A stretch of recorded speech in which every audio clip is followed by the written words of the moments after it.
We live in a strange time. A time where we have more tools than ever, yet feel less capable than before. More information, but less understanding. More communication, but less connection. More freedom, but less control. This is not the age of ignorance. This is not the age of laziness.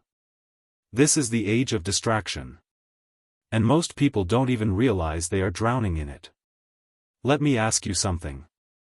When was the last time you did one thing, just one thing, without checking your phone? Without switching tabs? Without feeling the urge to escape the moment? Not because you are weak. Not because you lack discipline. But because your mind has been trained, slowly and silently, to never stay still. Distraction today is not loud. It doesn't scream. It whispers. A few decades ago, distraction was accidental. Now, it is designed. Your attention is no longer yours by default. It is measured, analyzed, targeted, bought and sold. Every notification, every short video, every endless scroll. All competing for the same thing, your mind. The most valuable resource of the modern world is not oil, not gold, not data. It is attention. Whoever controls attention controls behavior. People say, I'm addicted to my phone. But addiction suggests weakness. This is not weakness. This is conditioning. You were trained. Every like gave you a reward. Every message gave you validation. Every scroll gave you novelty.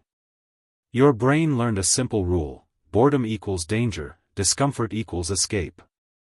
So now silence feels uncomfortable. Stillness feels wrong. Focus feels heavy. Not because you can't focus, but because you were taught not to. Your brain loves dopamine, not pleasure, but anticipation. The next video. The next message. The next piece of information. This constant anticipation keeps your mind restless. You are no longer enjoying content. You are consuming it compulsively. One video ends, another begins. Not because you chose it, but because stopping feels uncomfortable.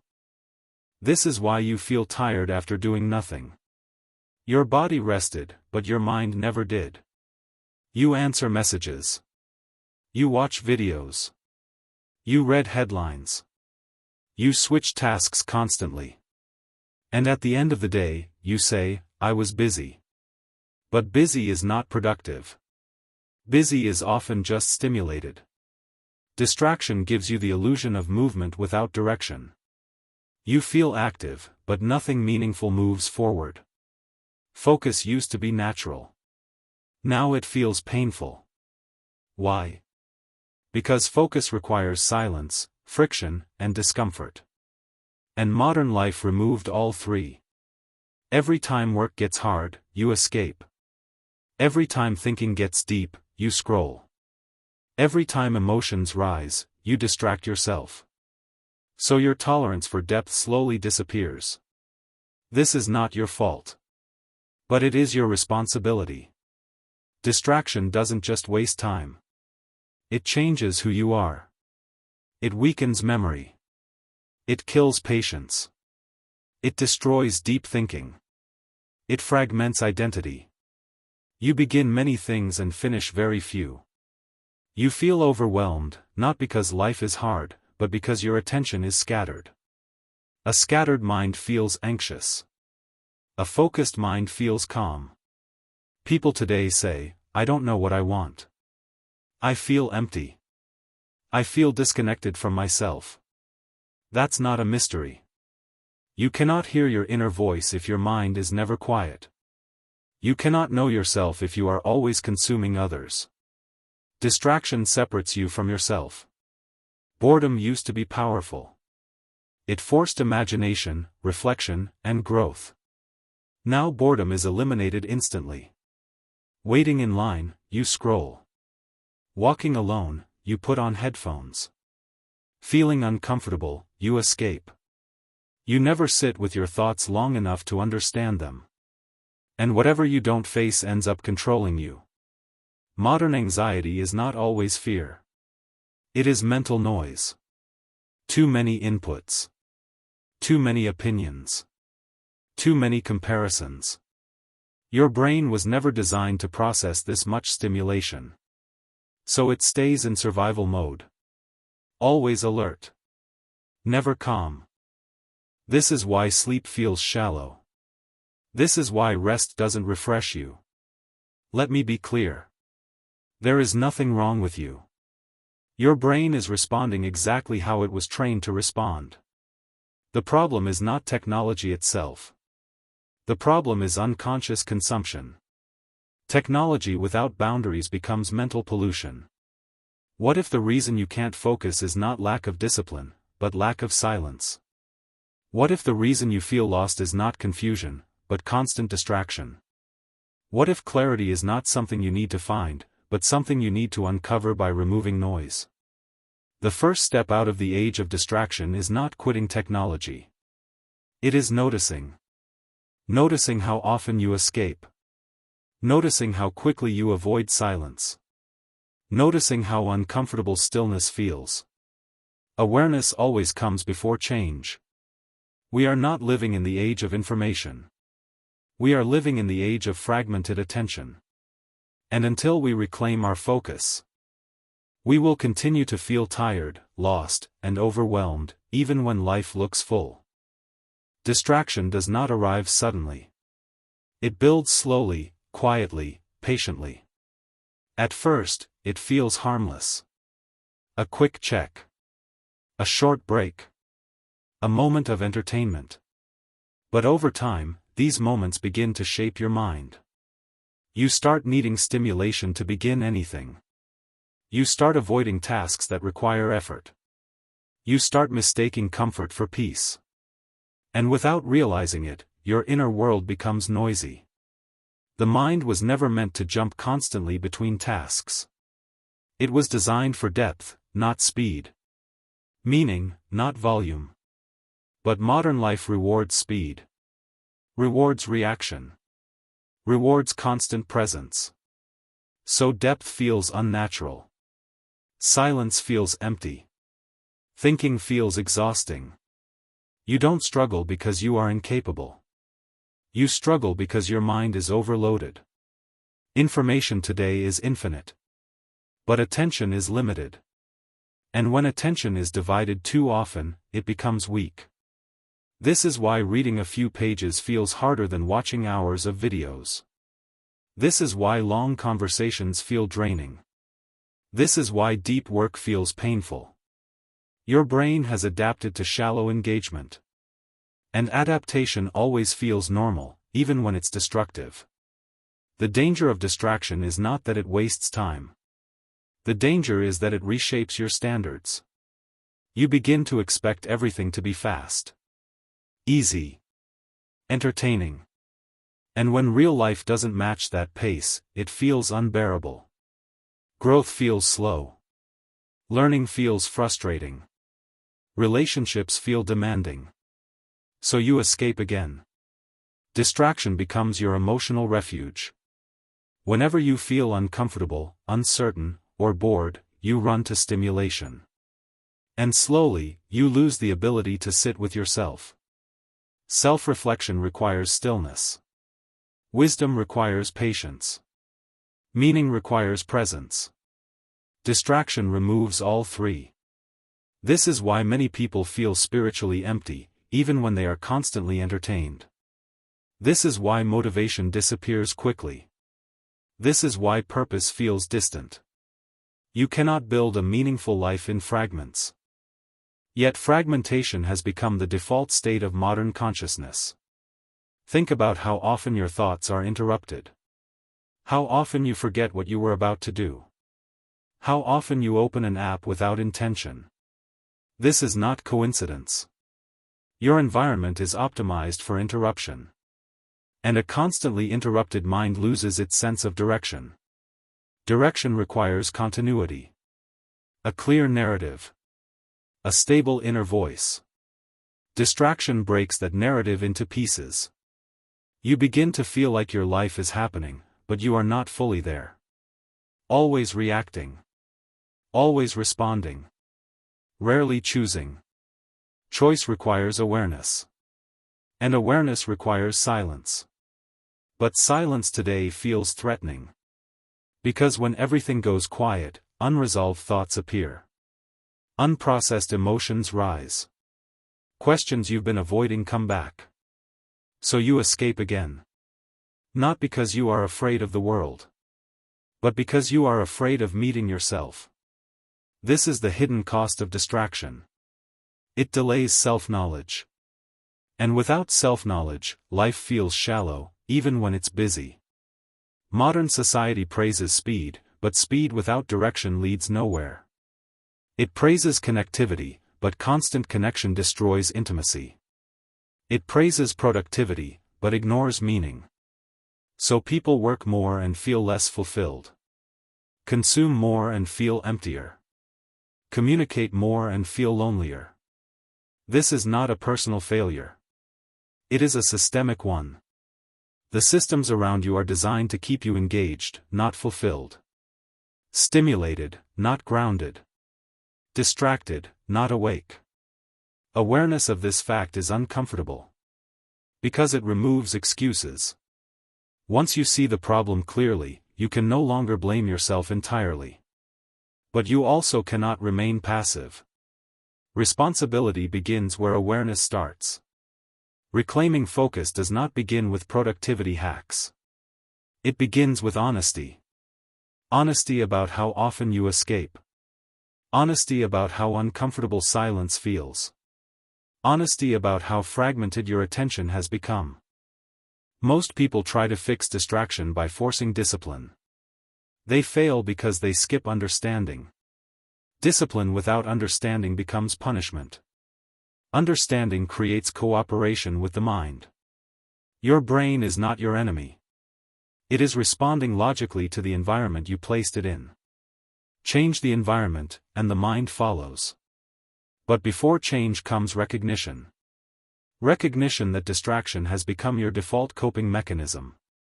Recognition that stillness feels unfamiliar. Recognition that focus feels like resistance because it is unfamiliar. Nothing unfamiliar feels comfortable at first. The problem is not that focus is hard. The problem is that distraction is easy. And ease is seductive. But ease does not build strength. Resistance does. Every meaningful skill requires sustained attention. Every deep relationship requires presence. Every internal transformation requires silence. You cannot think deeply while constantly switching contexts. You cannot feel fully while numbing discomfort with stimulation. You cannot grow while avoiding boredom. Boredom is not an enemy. It is a doorway. Behind boredom lies creativity, clarity, insight. But boredom must be endured before it reveals its value. Modern life removed boredom entirely. And with it, removed the space where self-discovery happens. This is why so many people feel like strangers to themselves. They know trends. They know news. They know opinions. But they do not know what they truly want. What they value. What they stand for. Identity cannot form in noise. It forms in reflection. And reflection requires time without input. This is why reclaiming attention feels like swimming against the current. Because the current benefits from your distraction. A distracted person consumes more. Clicks more. Buys more. A focused person chooses carefully. That is not profitable. This is why focus has become an act of resistance. To focus today is to go against the structure of modern life. To reclaim your attention is to reclaim your agency. Agency means acting intentionally instead of reacting automatically. Most people today are not living intentionally. They are responding to triggers. Notifications trigger reactions. Algorithms trigger emotions. Comparisons trigger insecurity. And when your emotional state is externally controlled, your life feels unstable. Stability comes from inner regulation. Inner regulation comes from awareness. Awareness comes from stillness. This is the chain distraction breaks. The goal is not to reject technology. The goal is to stop letting it shape your mind unconsciously. Technology should serve your values, not replace them. But values require clarity. And clarity cannot survive constant noise. If you feel mentally exhausted all the time, it is not because you think too much. It is because you think too little, too often. Shallow thinking repeated endlessly is more tiring than deep thinking done slowly. The mind craves coherence, not chaos. Distraction creates chaos. And chaos feels like anxiety. This is why modern anxiety often has no clear source. It is not fear of something specific. It is overload. Too much input. Too little integration. The mind never gets time to process. So it stays alert. Defensive. Tense. This is not living. This is surviving. And survival mode was never meant to be permanent. To exit it, you must slow down. Not externally, but internally. You must reduce input before demanding output. You must protect attention before demanding productivity. This is where part 1 ends. Because before solutions, before strategies, before discipline, there must be understanding. You cannot escape the age of distraction without first seeing it clearly.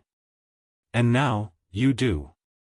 In the previous part, we explored how distraction has become the default state of the modern mind. Now, let's examine how it is engineered, how it affects our learning, our identity, and even our relationships. Distraction is not accidental. It is designed. Every notification, every short video, every algorithm is calculated to capture and hold your attention. Companies, platforms, and even apps are not neutral tools. They are machines optimized to keep you engaged, because your attention is valuable. When you open your phone, you enter an environment built to fragment your focus. Colors, sounds, motion, endless scrolling, everything competes for your awareness. Your brain is not lazy. It is reacting to design.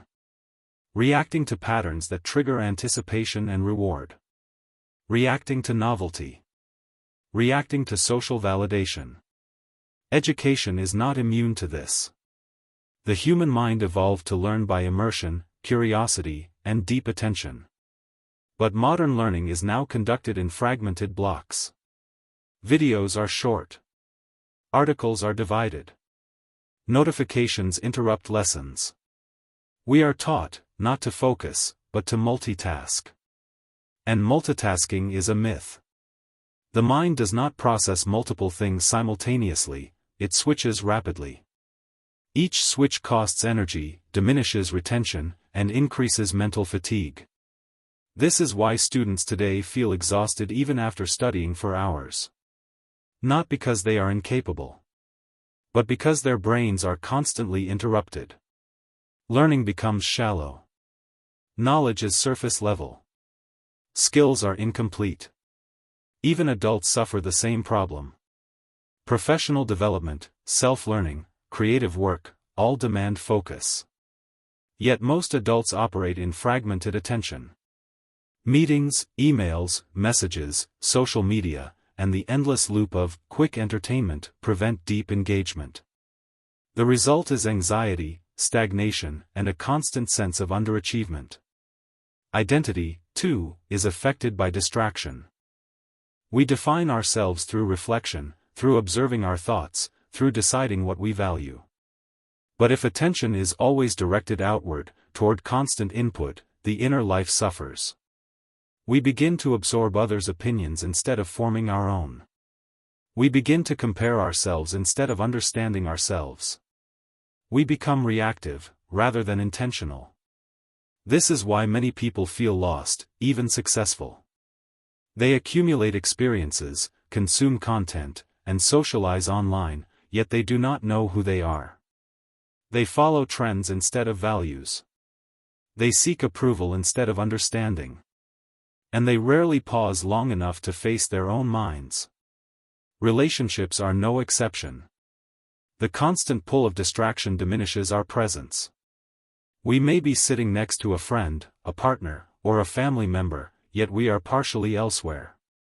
Half of our mind is consumed by the digital world. Half is elsewhere, planning the next task, responding to the next notification. This lack of presence erodes intimacy, empathy, and connection. Even when we try to connect, we often struggle. Because distraction changes how we listen. Deep listening requires focus, patience, and silence. Most people today have forgotten how to sit quietly with someone else's words. Instead, conversations become surface level, interrupted, and incomplete. We hear words but miss meaning. Consider work, too. Many people complain about being overwhelmed, yet they are often doing less meaningful work than they think. The illusion of busyness is powerful.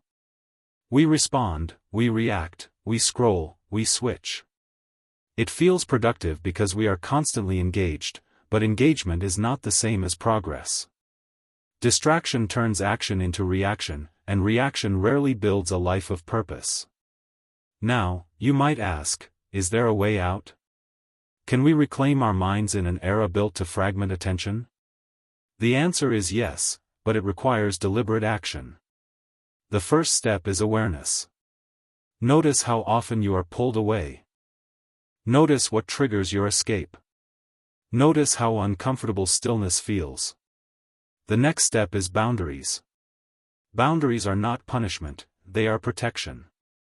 Set times when you are free from notifications. Limit exposure to apps that condition you to chase constant novelty. Create spaces where deep focus is possible.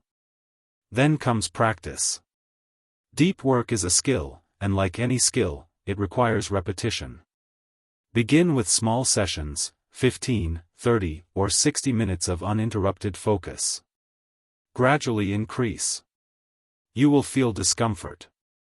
You will feel the urge to escape. That is normal. Discomfort is the sign that your brain is rewiring itself. You must also practice reflection. Write, think, meditate, or simply sit in silence. Observe your thoughts. Question them. Understand your values. Your identity is forged in stillness, not in noise. And finally, practice selective engagement. Not all input is equal. Not all media deserves your attention. Learn to choose carefully. Consume information with intention. Not mindlessly, but purposefully.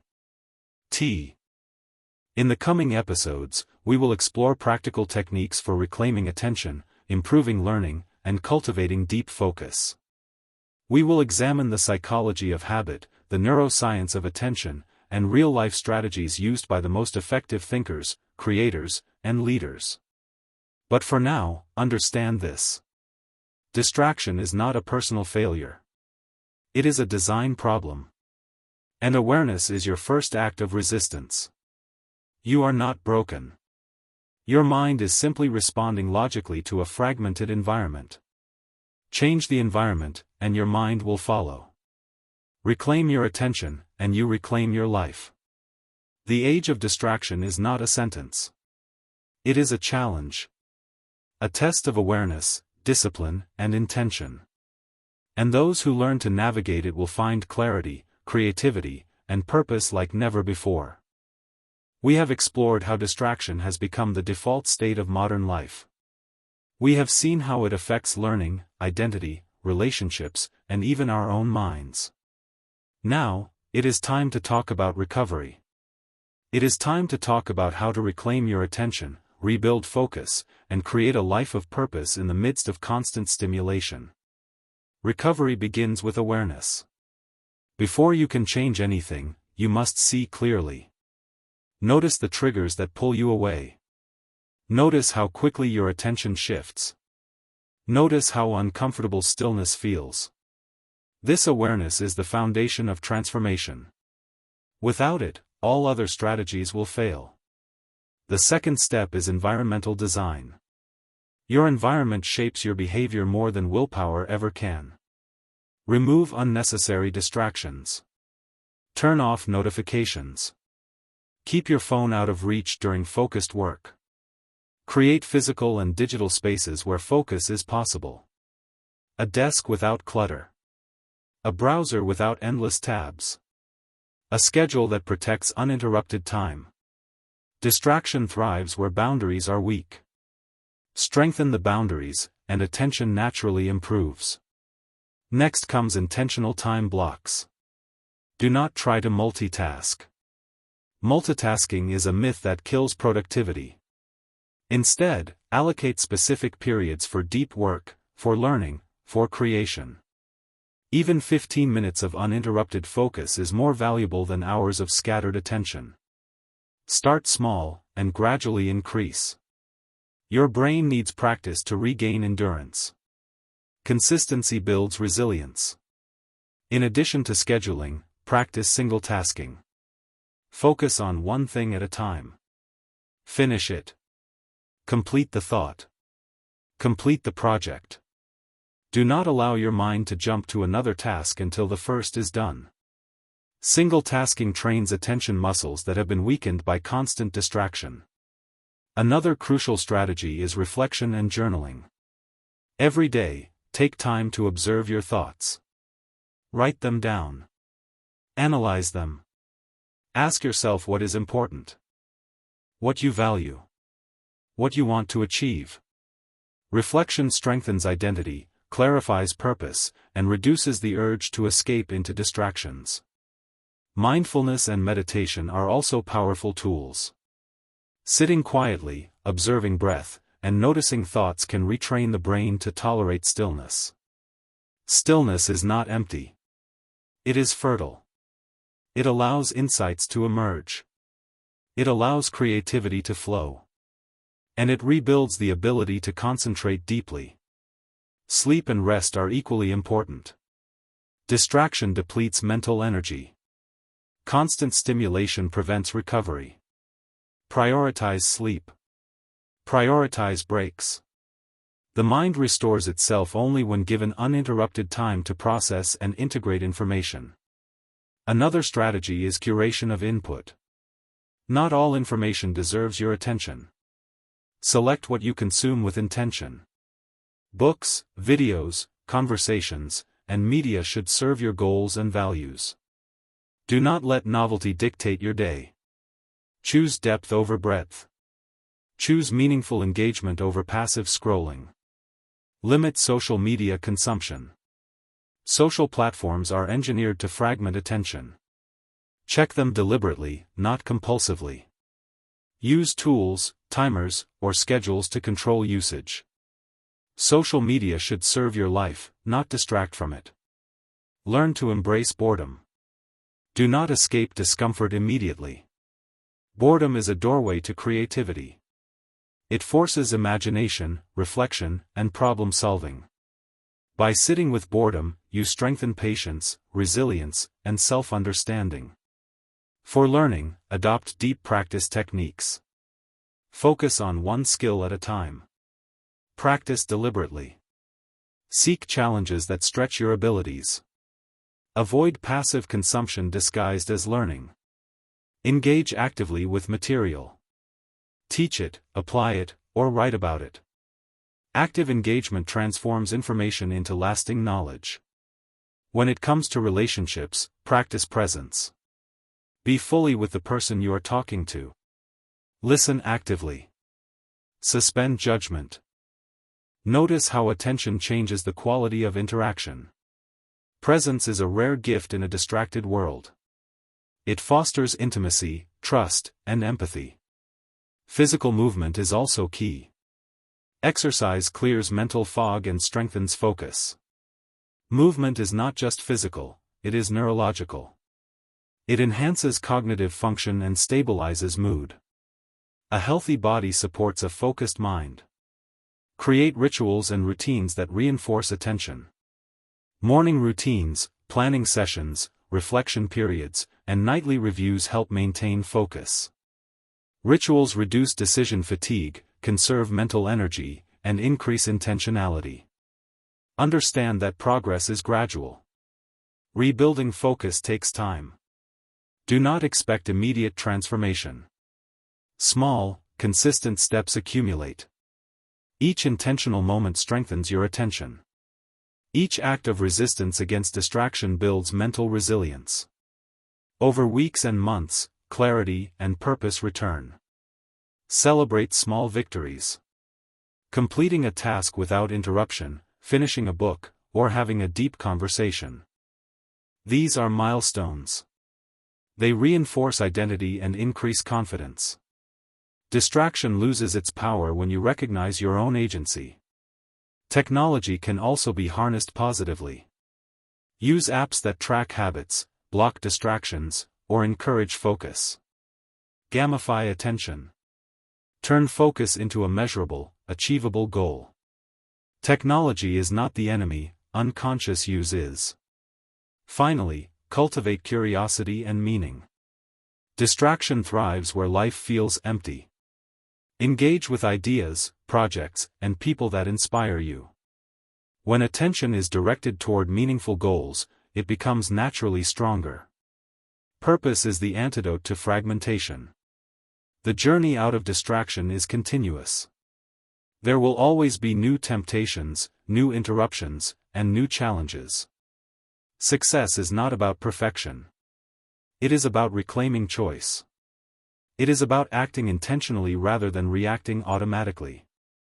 It is about becoming the master of your attention, rather than a servant to constant input. Reclaiming focus transforms life. Learning becomes deeper. Relationships become richer. Identity becomes clearer. Work becomes productive and satisfying. You start living fully instead of merely existing. Remember this: distraction is not a moral failing. It is a design problem, a conditioned response, and a societal challenge. But awareness, boundaries, practice, and intention can overcome it. You are capable of reclaiming your mind. You are capable of living with clarity. You are capable of presence, depth, and meaning. The age of distraction is not a prison. It is a challenge. Those who recognize it, resist it, and practice intentionality will find themselves in possession of a rare and powerful skill: control over attention. And control over attention is control over life itself. This concludes the third part of the age of distraction. From here, the path is clear: awareness, practice, reflection, and purpose will guide you toward a mind that is calm, focused, and fully alive. The journey is yours to begin, one deliberate moment at a time.